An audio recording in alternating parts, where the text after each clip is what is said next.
role is to extend the runway of possibility for others. If you have leadership abilities, if you have power, if you have the capacity, extend the runway of possibility for others. A leader creates more leaders. And that's what Jay-Z models for me, among many other people, but he's my favorite case study because of my personal interest in the music, in the art form, of the resonance that I feel with Jay-Z, Sean Carter as a person. But of course, it's not an idea unique to Jay-Z. For example, and what I was going to say that I was going to say, Hamza, that this whole thing about the music business, and we're now talking about the music business, and people probably thinking, goodness me, aren't we supposed to be being very serious here? And we're on LinkedIn, or it's YouTube, a bit different, but LinkedIn, it's very serious stuff. And just trying to get people to wrap their head around the fact that there are different management styles. And if you've ever been involved in the music industry, I personally have been, and you definitely know a lot about it too. I've been as well. Yeah. Is that record labels tend to be, again, have a very sort of top-down kind of behavior. They tell the artist what to do. Okay. Yes. And the artist does it. And lots of artists get dropped from labels. I know that too, for various reasons. So, and then you get a new wave of artists coming along who actually want to be autonomous. They want to be their own person, and they want to put out the music that they love, not what I tell them to do, because I've looked at the financials and we need another, we need another hit, and we need another pop song because there's somebody out there doing this, or we need a rock song because somebody else is doing that. We want to be individuals, and we want to be true to ourselves. And that particular essence is something which I think you tend to look for when you are working for people, when you're managing people, and it's kind of influenced the way that you are as a manager. So that's why I was making that link between music and business, and really how it's impacted the way that you have led, because you became a very young leader. I think you were 21 years old. Yeah, early 20s. Hamza, yeah. And I've met a couple of people in these interviews, and they have started out, at that age, and they've been basically had people older than them working for them. And I just wondered, how did you sort of cross that divide between being young yourself, being a manager in charge of people, and also having older people above you? Yeah, great question. I think I had two things working for me, or three things really. Number one, I credit my parents with all the success that I get to experience today, and I think I will experience. I think I was well parented. I was loved by both of my parents, in spite of other challenges in our upbringing related to our intersectionality, socioeconomic status. The one thing that was consistent is that I received love from mom and dad. So I always had that disposition towards every relationship in my life, personal, professional, and academic. I just started from a place of kindness, compassion, and love, frankly. So there was that.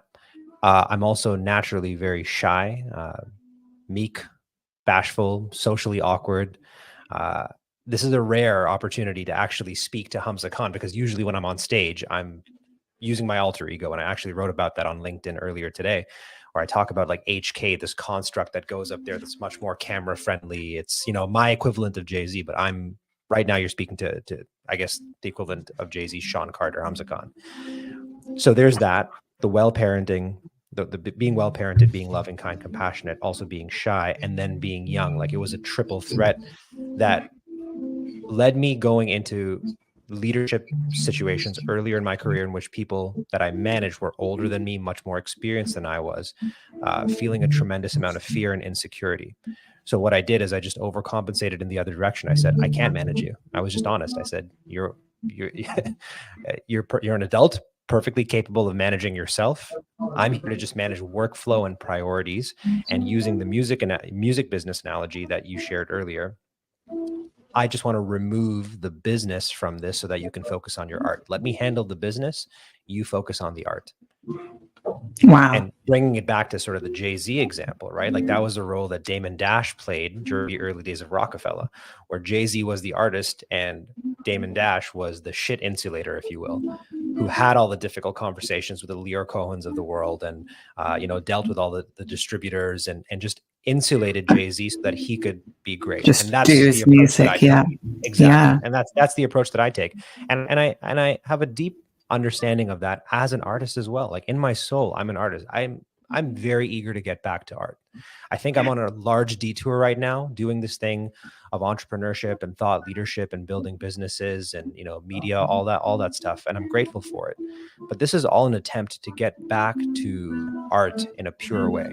And when you say So I art, are understand. we talking about you want to be a rapper, or you want to run a record label, or You heard it you here want to be first. want to be Van Gogh, or I don't know, what do you want to do when you say art? Because art is Okay, so broad. You might want to be on sure. the stage as an actor or a dancer. Yeah, Or I yeah, don't yeah. know. I haven't got a A little clue, bit of but everything, right? So when my a first poet, foray into or art what, was you know, you've done the writing. So I was going to say a yeah, poet, but you are obviously an artistic person that's, I won't say has got trapped in business, because artists no, it's a still have to detour. have a business head, Yeah, you know. But we're all, I think everything that we do is about creativity, Hamza. And somewhere along the line, we do get boxed in by our own attitudes about business, about work, how we're supposed to work. And I know that you definitely have got very strong views around the way that we work and why we work the way we do, and what school might have done to us, put us into boxes. But yeah, your style is quite modern, okay, but there are older fashioned ideas that still exist. I suppose dating back to the Industrial Revolution, when sure. Even things were before then, the pretty like agricultural revolution, we can start there with agricultural economic surplus. revolution. Yeah, because we're looking at management styles and bringing it, pulling it forward, and we got a lot of people struggling with how to manage, full stop, because they step into positions where they haven't been trained, for starters, but also the COVID has had a big impact in the way Huge, that people want to work. So we're looking indelible. at people power in a way, and people voting with their feet and enjoying this new hybrid way of working. uh, Working from home, great. I read a report that they're trying to send people back to the office 5 days a week with little incentives, little carrots, but people are just not interested No. in doing that anymore. But you have just embraced this new way of being a leader.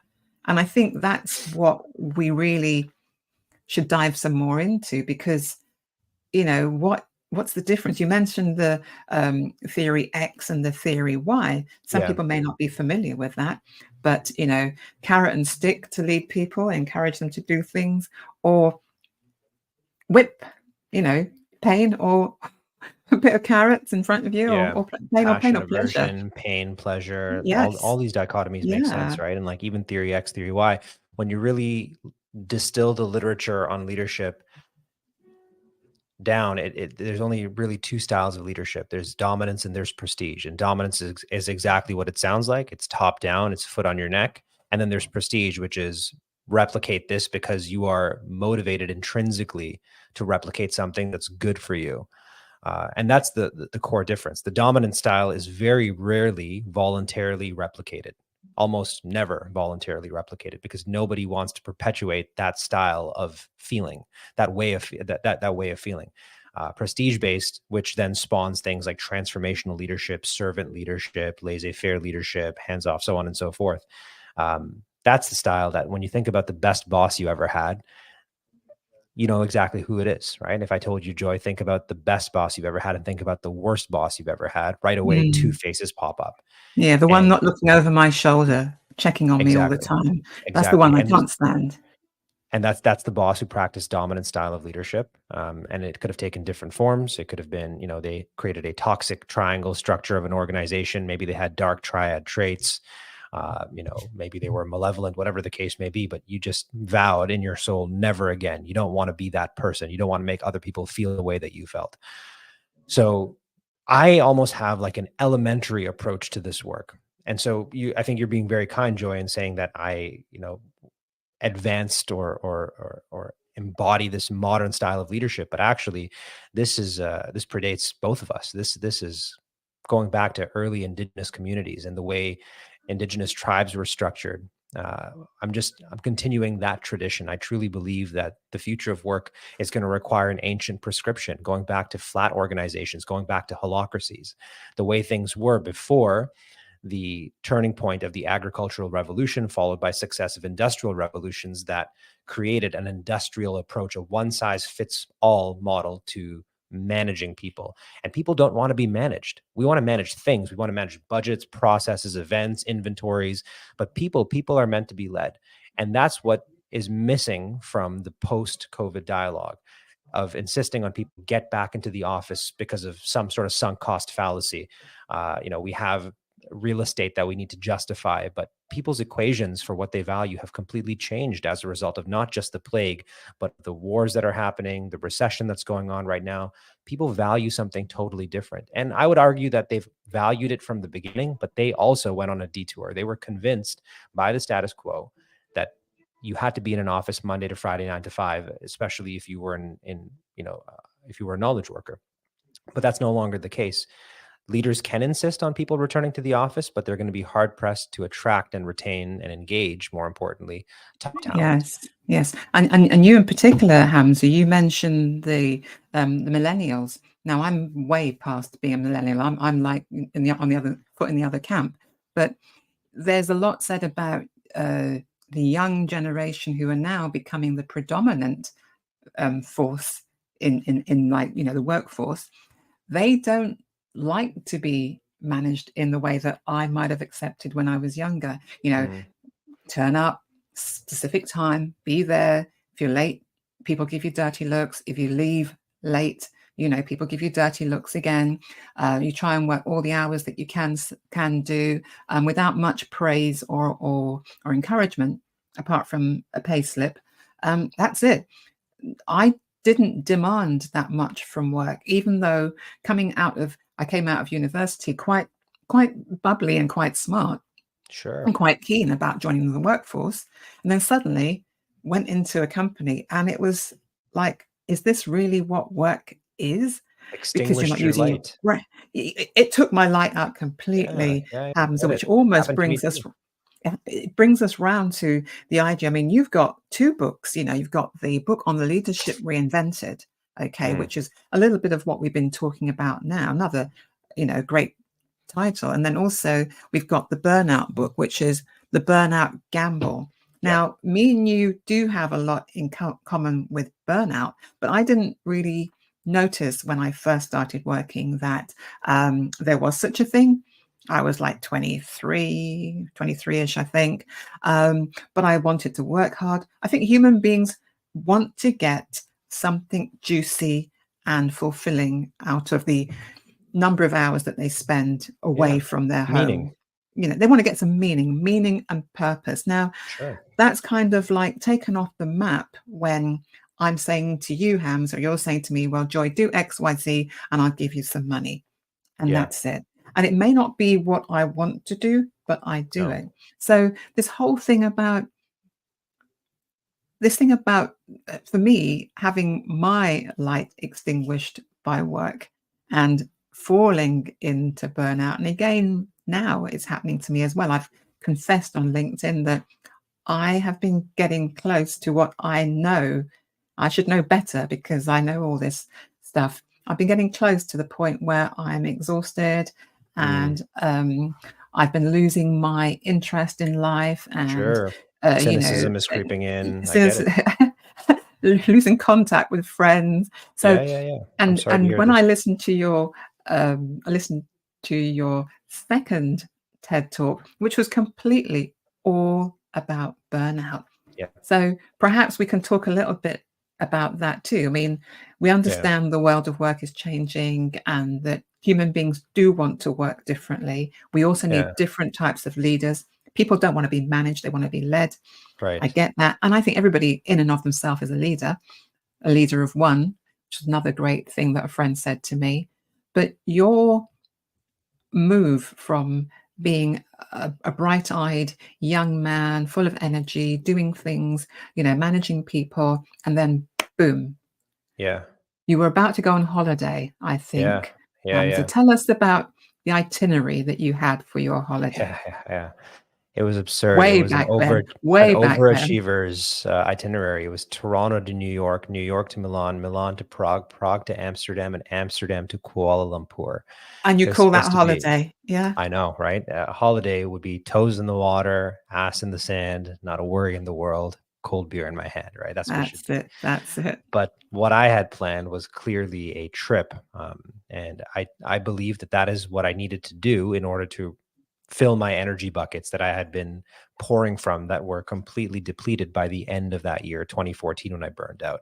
And I told myself that I would take this miraculous trip around the world and I'd recover like a phoenix from the ashes and hustle all over again. But my body had other plans. It said, if you hold on, Hamza, not this time. It hit me with the Dikembe Mutombo. It's like, no, you're not going to go on this trip. And I learned the hard way that if you don't make time for your wellness, you'll be forced to make time for your illness. If you don't pick the time to relax, your body will pick it for you. And it usually picks the most inconvenient of times. When it happened to me, it was so strange because I was caught off guard. Nothing like that had Yes. happened to me before, or at least that I was able to perceive. Now, of course, upon deeper reflection, I did realize that something similar happened in 2007 when I was an intern in the music business, actually. And there I worked for, I think, 72 hours straight, just took little naps here and there, eager to prove myself. And I ended up blacking out in one of the bathrooms for 10 to 12 hours, just passed out due to exhaustion. But because I was so afraid of what had happened, it felt like a completely alien experience. I brushed it under the rug, didn't tell anybody about it, especially my boss, lest I be perceived as somebody who couldn't hack it in the industry. But when I burned out again 7 years later, this time it was in public. People knew that it happened. My boss knew it happened. And strangely, when I look back at it, and it's not so strange now knowing what I know, I burned out in one of Canada's top employers, a place that said all the right things, had all the right mechanisms in Policies and place, procedures, and policies in yes, place, I procedures, know. the wellness packages that would allow for a massage every week if I wanted it. And it happened over there. And so if it could happen to me, somebody who was optimized for productivity, somebody who managed their stress relatively well, somebody who had all the supports and the safeguards, my goodness, it can happen to anybody else in that case. Yeah. And And that brings me around to thinking, Hamza, that, because I read something recently around, it's kind of blaming the employer in a way for the conditions that push people towards overworking. And yeah, that is an issue in itself. It's a kind of culture, isn't it? Unspoken culture. But there is a responsibility on the individual as well for what's happening. But then we kind of go into work quite blindly. And as I said, this desire to do something really well, to give it 100%, just like an athlete, we go there, we want to do our best, we want to do it quickly, we want to get that gold star or that trophy or that medal. And it's kind of the inner person who goes to work to get that can sometimes be blind to the physical things that are happening because we just want to achieve. So you mentioned about being a high achiever, but in a way, it kind of changed your whole attitude towards the word high achiever. Yeah, truly. And on that note, like I get asked that question a lot. It's like, what is the individual's responsibility? And I think the individual does have a responsibility to manage their time, their energy, and their attention and show up primed every single day, ready to do the best work that they can. But I'm not convinced that the onus is on the individual these days to mitigate burnout, to keep stress at bay. I think that I don't even think, I just know based on the data alone, and lived experience is a whole other story that I could use to substantiate this, but that the variance in employee engagement scores rests almost exclusively with leadership. Conservatively, leaders account for 70% of the variance in employee engagement scores, according to Gallup, which means that I could show up to work, I could be ready to go, but Joy, if you are a toxic leader, if you are a dark triad leader, you have subclinical levels of Machiavellianism, psychopathy, narcissism, you could still extinguish my You're life. going to have to slow down and say that again, because I'm sure everyone's going, well, what did he say? What did he say? Yeah. We had about 3 or 4 descriptive things there, which all didn't sound great, but let's hear them. Okay. Yeah. Machiavellian. Let me get a little more elementary with that, right? Like if you want to understand Please. what evil is, what is a bad actor in the workplace? They have something known as the dark core of personality. We actually all have it, but we manage it quite well. Joy, I think you and I manage it well, but some people, they don't, or they choose to operationalize and maximize it. And the dark core of personality, according to Dr. Scott Barry Kaufman, is the reckless tendency to maximize individual utility while accepting, neglecting, or provoking the disutility of others. In other words, it's take care of me first at everybody else's expense. Let me increase my riches, let me increase my power, let me secure my position whilst trampling over people. So that's the provoking, while accepting the suffering of others or neglecting, turning a blind eye to the inequities in an organization. And people who are really good at this, people who are great at maximizing the dark core, they manifest one of three personalities, usually all three. It's subclinical levels of narcissism. So self-aggrandizement. I hope I'm pronouncing that correctly. Sorry, I'm running on That's 5 hours fine. of sleep. Not Aggrandizement, self-narcissism. right? Yep. And then there's Aggrandizement. I can't say it. aggrandizement. There we go. That's the American in me coming out. And then there's Machiavellianism, which is just scheming, manipulating. And then there's psychopathy, characterized by lack of empathy. And Power that's of called a three, dark eh? triad, the dark triad Wow. of personality. You read some Yeah. really heavy, deep books. I think there's a therapist in you dying to come out, Hamza.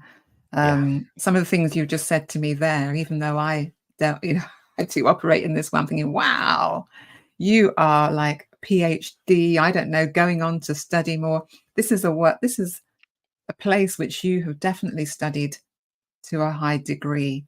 And yeah, I accept that human beings, good, bad, we know that. And there's no reason why you wouldn't get the same kind of representation within organizations, but then also at certain levels within organizations. But So I'm hearing what you're saying. Yeah, I go on appreciate then. that, but let me just bring it back. Like, let me just why is this relevant? Because it does. I'm just going to quote Dr. Christina Maslach, one of the preeminent burnout researchers. She said that workplaces can be very unhealthy environments. If you take a plant and put it in a pot and don't water it and give it lousy soil and not enough sunlight, I don't care how gorgeous the plant was to begin with, it isn't going to thrive. True. And I've that's done it really many it. a time. I've done it many a time, Hamza, and they're all in the garden, all the plants that I've managed to murder and kill. Yeah. So it doesn't work. And the extent to which the workplace is broken, it's comical to me. And there's nothing funny about it because work is life, right? When we talk about the future of work, we're really talking about the future of life. I have a niece, she's 2 years old. In 14 years, she's going to be eligible to enter into the workplace. And I'm terrified that I'm not doing enough with the time that I have allocated towards me, to me every single day, to change the world so that when she steps into it, that her light is not going to be extinguished. Because some of these stats, comical is not the right word. They're just they're absurd to me. They're tragic. They're tragic to me. And I sometimes laugh in a very sort of dark way at just how broken this is and how much I have to pull my punches whenever I write about this, whenever I speak about this, to appease an audience that isn't ready to receive just how bad the problem is. And so let me share this with you right now. And I think it's perfect that I'm running on 5 hours of sleep. This is kind of like an exclusive, isn't it? And you might be a little bit more open because you're tired, Hamza. So pick and choose your word. No, I am. I'm tired. I'm jet lagged, but that's a good thing because I think that I'm at my most clear when I'm trying to work through fog. So let me just give you some of the stats that I know to be true, right? So according to Gallup, 70% of employees don't feel heard and therefore don't feel appreciated.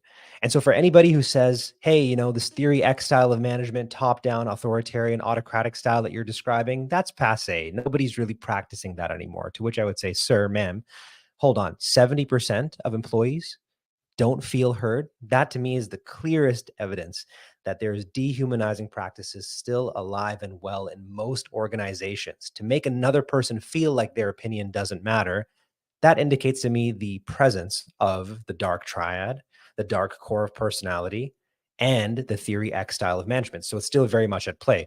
Then you layer into that 77% of employees, and that's conservative because that number goes as high as 85% when you zoom out of North America and you look at global data of employees are disengaged at work. They're not engaged with the thing that they're doing. They're not getting meaning from it.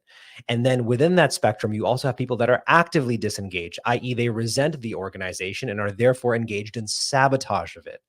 That is wild to me. Just imagine, Joy, that there was a sign on the beach that said that if you wade into these waters, there's an 85% chance that you're going to get bitten by a shark. I'm I, not going in the water. I don't know about You you. know what, Hamza? I'm hearing what you're saying, but I'm also thinking that what's new? I think work has been that kind of place where there's that kind of statement that you're lucky if you find a job that you really love doing. And I think when we set out as fresh-faced 16-year-olds, 17, 18, whenever we enter the workforce, 20 something for me, we're expectant, we're very positively expectant of good things. And then the old ways of working are being reinforced year after year, and you have to fall in line or there's the door. Well, then So, we then, then so we have to what ask you're the question, Joy. describing is interesting. I hear the dark forces, and I hear, and we only have to watch the news to see some of the leaders who we would definitely describe as toxic. But if that's happening within the workplace, which is a representation of the bigger world, Hamza, the onus is then, as you said, on us to try and change things, which is what you're doing by, I suppose, speaking out, talking about this stuff, and being quite brave today, and just sharing stuff which I've not heard you speak about before, be quite honest. Yeah, and I think my eagerness to speak about them, and thank you for that, my eagerness to speak about them, the passion with which I speak about them, is really coming from a place of frustration that I've been doing this now for 10 years, and not only am I not moving the needle, I mean, I'm moving it for my immediate community. I see the evidence in, for example, just how normalized the term burnout has become and how comfortable people are talking about servant leadership. So I'm grateful that I see the impact in a small way, but I'm not really moving the needle on 9 billion people. I think that this Titanic is headed towards the iceberg. And I'm terrified. And I think I have at best 14 years in the case of my niece, if I'm just thinking very selfishly about somebody in my family whose spark I don't want to extinguish. But I know that she's going to end up in a workplace where 94% of people, according to KPMG, feel stressed. Can you imagine that? 94%, almost every Mm. single person And in a I workplace agree experience that, undue stress. and the And world how of about work this one, is Joy? changing. Can I give you one more? Go for it. Go 80% for of it. people feel like they don't belong in their workplace. Can you imagine that? What And then percentage you was layer that? 80%, according to the American Psychological Feel that they Association, don't belong. that they don't belong in their workplace, that they don't feel like it's a place where they can thrive. Wild. So to me, I there's this invisible problem, But and in a it's way though, invisible. Go ahead. but Hamza, the thing is, you see, okay, so we're getting quite deep into the stats and the way that the world Sure. is working, and the changes that we want to make happen. But really and truly, I know that it's a model which has been around for the longest amount of time. Perhaps things were worse. Perhaps we don't know how good things are, Hamza, without trying to wind you up in any kind of way. But the majority of people that I know, perhaps that you know, we have what we call comfortable lives. Comfortable lives, okay. But I can hear the responsibility that you're feeling for relatives and friends who are still young enough to be coming through a system. You're wondering what they're going to hit. Now, the world of work is changing, and this thing about entrepreneurship, you yourself became an entrepreneur. So the concern that you feel for your niece might not be a thing. Work. Don't get me started on work anyway. But the hours that people have to work, and the people that are having to work with zero contracts and stuff. Now that upsets me, but that's another thing. But you are concerned, and you are talking about it, and I think that's where change happens, because there Yeah. are other people who feel just like you feel. I feel exactly the way that you feel, okay? And I've got nieces and nephews coming through too. So Yeah. Yeah. yeah, so without getting too sort of stuck in the sadness, dare I say, Hamza. I also like to, my name's Joy. I've got to bring a bit of Yeah. light, Yeah. a bit of I get it. light to the situation, Sure. and we Sure. got to remember all these lovely mantras that, Yeah. Yeah. Yeah. what has the most power. You know, if you have a room that's full of light and you take something dark into it, does it have an impact? No. But if you have a dark room and bring a bit of light into it, it has an impact. So Yeah. your desires are going to have an impact, and you will attract other people that feel just like you. This whole thing about leadership is still there. you Mm. know. And you mentioned, I think it might have been on one of your TED Talks, that you ended up becoming a manager, even though you don't like the word manage. But Yeah. that was at the request of the people that were your team. Yeah. Allow me to preface, and thank you for making that distinction, right? Like I realize that these stats can be depressing. I realize that my delivery of them can be, stress inducing. Um, I realize that I feel the tension in my shoulders and my jaw and my fists when I'm sharing this. But I'm truly an optimist. I'm truly hopeful, and I'm truly consumed by joy. No pun intended, right? The second time I use that one.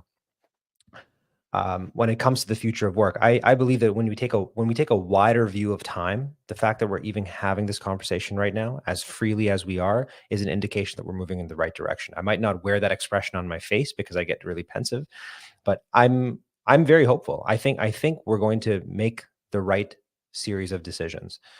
But coming back to your question, I was given the title of manager, and I was expected to manage, but I think that was just a technicality. I think I was a leader from the get-go. I had great leaders around me. The three people who shaped my leadership philosophy very early in my life.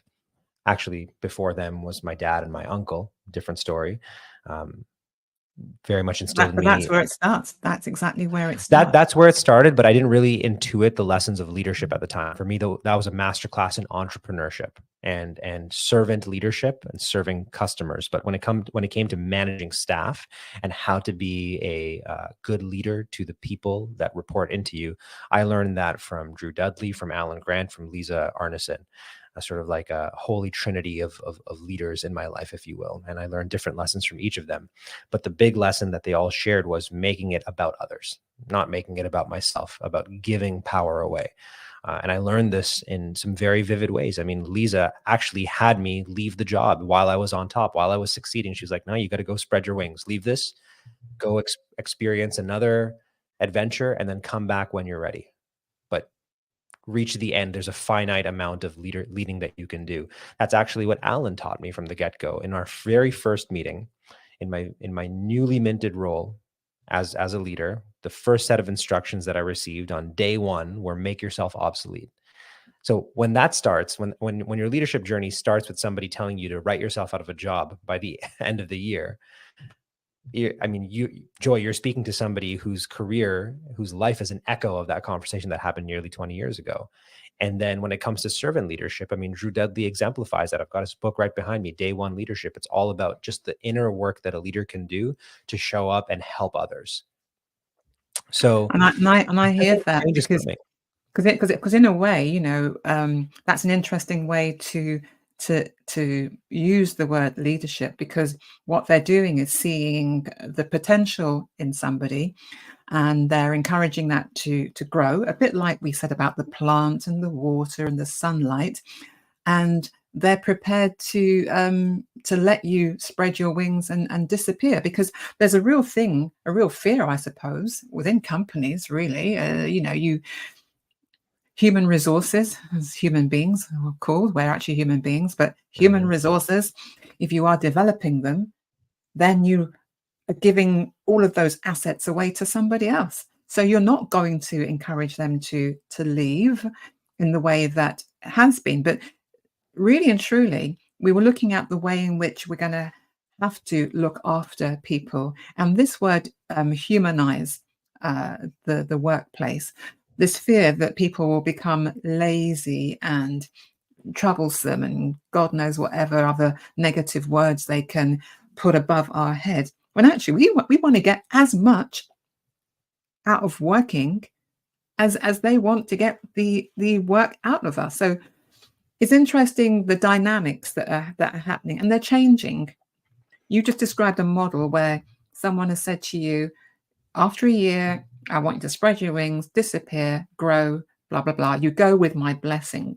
And I'm Yeah, sure that there are other leaders out there that are doing the same, but they might be the minority. But that's what human beings want. But Joy. it's a bit at Yeah, odds with the fact that we have to go into work and produce whatever product or service we're being paid to do, and then leave. But it's a short-sighted way of viewing human beings.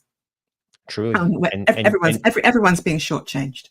Yeah, and you dropped the F word a few moments ago. You said fear, right? That you really got to the heart of it. There's only two primordial emotions, love and fear. Dr. Elizabeth Kubler-Ross, who is most famous for the 5 stages of grief, said that there's only two emotions that encompass all other emotions, love and fear. And we can never feel both at the same time. And fear is interesting because that's the thing that produces stress, which then results in people closing organizations and optimizing for the dark triad traits and leading these top-down pyramid structures that are disengaging people. What happens, according to Stephen A. Hopfall's conservation of resources theory, is that people experience psychological stress in 3 scenarios. When there is a threat of a loss of resources, so when you think you're going to lose something, when you've actually lost something, when there's a net loss of resources, or when you feel like there's been an insufficient reward following an investment of resources. So it all comes back to loss of possessions, loss of energy, loss of time, loss of money. And what we do to form a buttress bulwark against future loss is we become more insular. We become more conservative in our thinking. We become more protective, and naturally, organizations become asymmetrical. And that's at the root of the problem that we have today. People are holding on to the things that they should be giving away, especially power. And so what Lisa did for me was an act of love, because she could have kept me there. We could have kept on winning awards. We could have kept on being the bright, shiny ball that was, earning all the attention in the institution at the time. She would have had a workhorse in me that would have been comfortable spending the rest of my career there. But she engaged in an act of love, and love, when we divorce it from its romantic connotations and we look at the beautiful ways in which love has been described in different cultures. For example, the Greeks have 8 different definitions of love, but my favorite definition was found in About Love by Bell Hooks. And I think it's M. Scott Peck that she was quoting. Love is the desire to invest in the spiritual development of another person.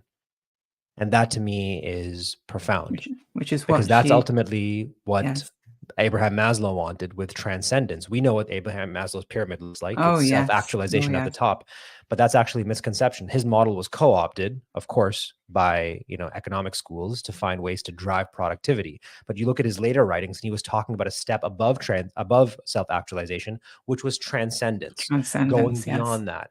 And that's what Lisa did for me. Lisa said, at the time when I need you to stay, I'm going to empower you to go, because that's in your best interest. Right. She was a modern day leader. He was a golden oldie, a goldie. Golden oldie. That's me. That's me, actually. I've got now 2 questions, from the audience, and we really want to let's dive into.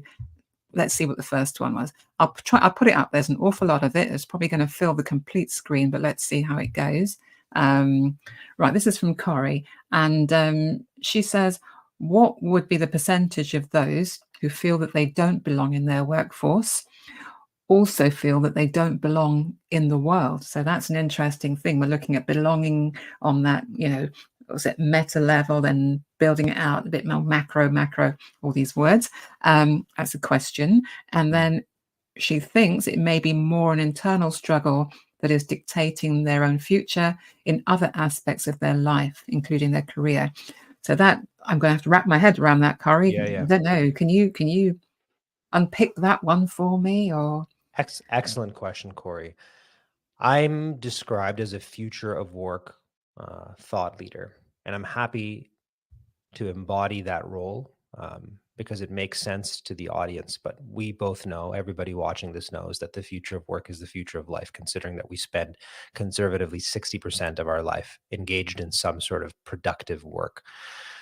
So the question of belonging at work is really a question of belonging in general in the world. And I talked about this in the Burnout Gamble, and I build on it in Leadership Reinvented. Let me start in the opposite direction. There's 4 undeniable characteristics of the world that we live in right now: volatility, uncertainty, complexity, and ambiguity. These are things that are happening with or without our permission, whether or not we acknowledge them. The world is only becoming more volatile, uncertain, complex, and ambiguous. The goalposts are continuously shifting. And as a result, we're at the behest of, I'd say, 5 meta factors global levels of competition that are intensifying, profound feelings of alienation, societal pressures and expectations, rapid technological developments, and economic flux. Now, what happens is that in an attempt to cope with these external changes, in lieu of community care, in lieu of a better system in which Joy and Hamza and Corey are looking out for each other, we make the mistake of internalizing our position that is shifting in this VUCA world as performance pressure. And we believe when we wake up any day that we're not perfect enough, we're not efficient enough, we're not progressive enough, we're not satisfied enough, we're not innovative enough. And this contributes to our downward spiral into feelings of less and less belonging. We don't feel like we belong in the world. We don't feel like we belong at work. And then this ultimately cascades all the way down to the time at which we're recording this, Joy, where burnout is at an all-time high and mental health is at an all-time low. And you can look this up. These stats are substantiated by the American Psychological Association and Employee Benefit News. But forget about the stats. We know this. I know this. I know that I'm walking around every single day with 20,000 cubic square feet of pressure that I can't see, but I know that I feel. So yes, the Venn diagram of people who feel like they don't belong at work and who don't belong in the world. In the world, yes. I think they're one and the same. It's becoming closer, is what you mean. They're overlapping more. They're overlapping, but let me flip interesting this, question from Corey. That was a good question, wasn't it? Can I offer some hope here, though? Right? Please do. I am aware that I'm passionate about this. I'm aware that I'm fired up. I feel it in my body. I recognize it in the tone of my voice, in the tenor of this conversation. But I'm saying all of this so that we can identify the problem that we're dealing with clarity, because I believe that in order to solve the problem, it's imperative that we name it. A problem well defined is half solved. Yeah. And the problem, if I can just lay it out in one sentence, it is the perpetuation of the status quo. Maintaining the status quo isn't avoiding a decision. It is a continuous past decision. So what are the past decisions that we are enabling by protecting the status quo? We're maintaining the pyramidal structures of organizations. We're maintaining power and economic asymmetry. We're maintaining tolerance of bad behavior in the organizations that we work in that would lead to degradation of mental health, that would lead to burnout. So I'm saying all this, Corey, that you asked a beautiful question. The fact that you've asked it, that Joy has enabled a space for us to talk about it, and that you've unleashed me to give my answer, is hopefully going to, at the very least, plant the seed of dissent from the status quo in the listeners. And that's all we can hope for. Yes. And I think that, it's being open to all information, both sides, good, bad, ugly, you name it. Because as you said, you can't make a decision unless you try and get as full a picture as you can. I think you've answered that really, really well. And I know we've only got like 10 minutes left. And there's another question which we've got here. Got another one from Corey following on as well. She kind of says she agrees with your observations. And how do we help to make that change, focusing on these negatives while trying to find the positives? So Corey has got a follow on from that, but Corey, we don't have the time today to go. I think I can give Hamza's you a quick got answer. another book. Hamza has another book coming on. I think that's what's brewing. And when you mention that creativity that's brewing in you, there's something going down here. But Yannick wanted to add to the conversation as well, and this was round. We were talking about perhaps your concern for your niece and me for younger people too. Would it be necessary to educate children about workplace intelligence? So I love the way that intelligence is being put at the end of everything, because let's get smart about it. As for many people, diving into the workplace starts around the age of 16, or for many 18 or older, and we just aren't prepared to live so many hours to unknown people. Probably a G. I type when I make mistakes. So it's about the hours that we give to somebody else, to a place. And because, as I mentioned before, we will need the workplace as employers, entrepreneurs, or employees. Right. Okay. So there are places where they're going to be fitting into, I think. And am I making this make sense? Yeah, no, I get the spirit of the question. Yannick, I'm so great. sorry for ruining your question, but Hamza No, has no, got the gist of it. I think you did a good job of expressing it as well, Joy. Real quick, just in one sentence, Corey, to answer your previous question, choose love over fear. As pedestrian as that sounds, as pedantic as that sounds, that is truly the solution here. Every decision you can make, every decision I can make and Joy can make and everyone watching this can make is either going to perpetuate a cycle of fear or help us escape from that cycle of fear and go into a cycle of love, one of abundance, play, creativity, so on and so forth. So make the love-based decision as often as you can. That would be my solution. That is also the model at the heart of the next book or spoken word project. But now to Yannick's question. The answer is, if there's ever an opportunity to educate people and illuminate blind spots for them, we have to take it. And so increasing the intelligence of today's children who are going to become tomorrow's productive citizens is an imperative. There's no greater calling, in my opinion. I think that we all have an obligation to help each other, to co-liberate each other from the forces that oppress us and transcend poverty, ignorance, and vulnerability. Raise the floor. And we can raise talk our about standards, raise our standards of expectation. Just minimize abject suffering, minimize primitive ancestral level threats.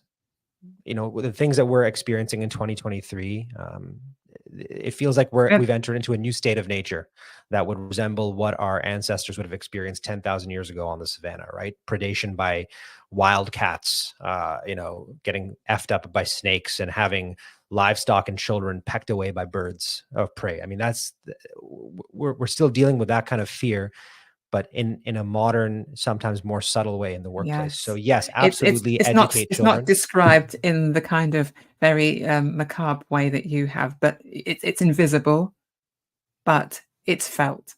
Yeah, I mean, it happens in such it happens in such a subtle way with a boss saying to you, "This meeting doesn't concern you." Right? Imagine a boss says, "Hey, you know what? We're talking about you in this room. We're making decisions about how much money you're going to make at the end of the year to take care of your bills, to feed your family, but you are not involved in this conversation. I need to have this discussion with the shareholders." What? What are we talking about? Like, treat me like a human being. Don't engage in this dehumanizing practice that's only going to disengage me and lead down the spirals that we've talked about earlier. So absolutely educate children from an early age about what they can expect in the world of work. That's the first vector that we have to follow, which is always educate to the best of our ability, everyone in society.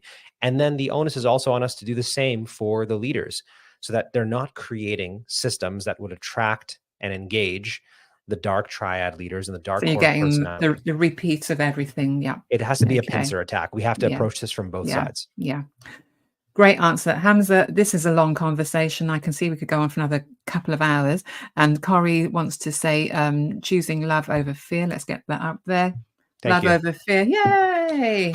Corey, I appreciate you sharing that one. In my head, that sounds so ridiculous. You have to understand, like, I come from a background where it was fear driven. I optimized for dark triad traits early in my career. I grew up in a priority neighborhood. I spent some time in the Canadian Armed Forces. I truly believed in like toxic hustle culture at the time. So for me, at my age, at this point in the game, to say choose love over fear, it feels absurd every time it comes out of my head. So for you to receive that the way that you did is the supreme validation. Thank you. It means that, because I know it's true. I'm not like, I don't have any tattoos, but if I could get any tattoo, that would be the one. That's how much I believe in this idea that I'm willing to etch it on my body.